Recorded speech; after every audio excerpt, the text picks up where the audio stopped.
The news headlines: Ministers in closed-door meeting over planned nationwide protest. Share FG palliatives before August 1st, ex-Taraba senator tells governors. 3-bag life imprisonment for gang-raping deaf woman in Kebbi. Immigration officer suspended over alleged drug trafficking charges. Real Madrid rake historic €1 billion revenue. Mohbad: family conducts fresh autopsy. Good day, this is Leadership TV News. I am Nefisat Abdurrahman. The Secretary to the Government of the Federation, SGF, George Akume, is meeting with ministers on the proposed nationwide protest against economic hardship by Nigerian youths on Wednesday. The meeting, convened behind closed doors, has over 40 ministers in attendance, including the National Security Advisor. Leadership TV recalls that President Bola Tinubu on Tuesday appealed to Nigerians to shelve the planned End Bad Governance protest slated for August 1st, 2024. The protest against economic hardship, which is gaining traction on social media, is scheduled to hold across the nation as well as the Federal Capital Territory, FCT, Abuja. Prices of food and basic commodities have gone through the roof in the last months as Nigerians battle one of the country's worst inflation and economic crisis, sparked by the government's twin policies of petrol subsidy removal and unification of forex windows. A former senator representing Taraba North, Danlami Ikenya, has told the state governors to ensure equal distribution of palliatives delivered to them by the federal government to avoid them being looted during the planned nationwide protest in August. Ikenya also called on the governors to imbibe the spirit of President Bola Tinubu by ensuring that the palliatives is channeled to those who need the items rather than holding them in warehouses.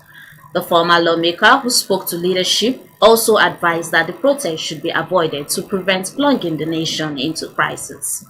He noted that distributing the items to the needy ahead of August 1st date of protest would discourage most youths from storming the streets, stating that most people are prepared just to loot such warehouses, even as he agreed that there is acute hunger in the country. However, when contacted, the Taraba State Commissioner for Special Duties and Social Development, Honorable Savior Noku, told our correspondent that the palliatives has not yet been delivered. The Kebbi State High Court, presided over by Justice Shamsuddin Jafar on Tuesday, convicted Aminu Sani, Aliu Umar, and Bashar Dan Ino to life imprisonment for raping an 18-year-old married deaf woman. The prosecution counsel, Barrister Farida Muhammad, in her submission, said the convicts, who were facing 2-count charges of criminal conspiracy and rape, defiled the victim at Wararin Zaru Mawa village in Gwandu local government area of the state. The offenses of criminal conspiracy and rape are punishable under Section 259 and Section 60 of the Kebbi State Penal Code Law 2021. Thus, the counsel prayed the court to convict the defendants under the provision of the law. In his judgment, Justice Jafar pronounced that the court found the defendants guilty of the charges. He said that the prosecution counsel had established all the ingredients of carnal knowledge of the victim, whose name was not disclosed, through her collaborated statement and that of the first defendant, and found all their evidences not controverted by the defense. The Nigerian Immigration Service (NIS) has suspended Akomolafe Benga Michael, one of its personnel at the Murtala Muhammad International Airport in Lagos, following multiple charges of alleged drug trafficking. In a statement issued on Wednesday in Abuja, NIS spokesman DCI Kenneth Udo confirmed the suspension and disclosed that the officer is currently facing arraignment before a federal high court in Lagos.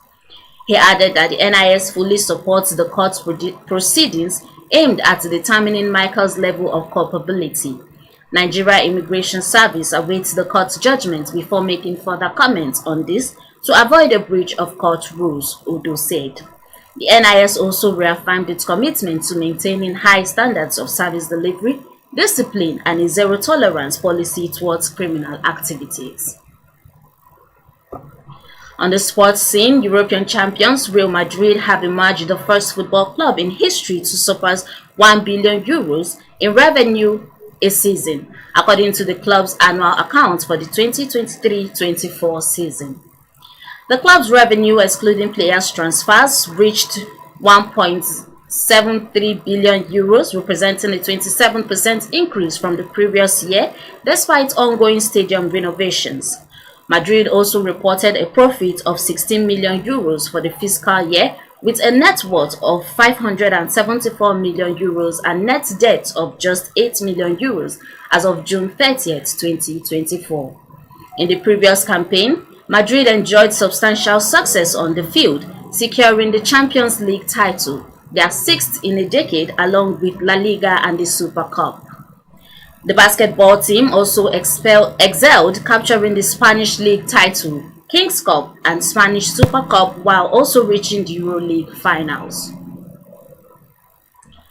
On the entertainment scene, the family of the late singer Mohbad, born Ilerioluwa Oladimeji Aloba, has conducted another toxicology test to determine the cause of the singer's death. Mohbad died under mysterious circumstances on September 12, 2023, and his body was buried the next day. On September 21st, his body was exhumed and an autopsy was performed following public outreach. However, in May, Wahab Shitu, a senior advocate, stated that the pathologist in charge of the autopsy informed the coroner that Mohbad's body had decomposed by the time the test was conducted, making it impossible to ascertain the cause of death. Last month, the Aloba family rejected the autopsy results and demanded an independent post-mortem and toxicology test. In a statement on Tuesday, Monishola Odumosu, a member of the Aloba family's legal team, announced that a two-part autopsy is being conducted on Mohbad. Odumosu disclosed that the first phase of the autopsy had been carried out last week, while the second phase involves a toxicology and histology test. She stated that the procedure was witnessed by Joseph Aloba, Mohbad's father, and a pathologist representing Wumi, the late singer's wife. And that's it on Leadership TV News. For more of our news stories, you can log on to our website on www.leadership.ng. Many thanks for watching. Thank you for watching. For sponsorship and advert placements, please contact 080-3688-6158. Last Word Leadership Podcast Studio. You have the last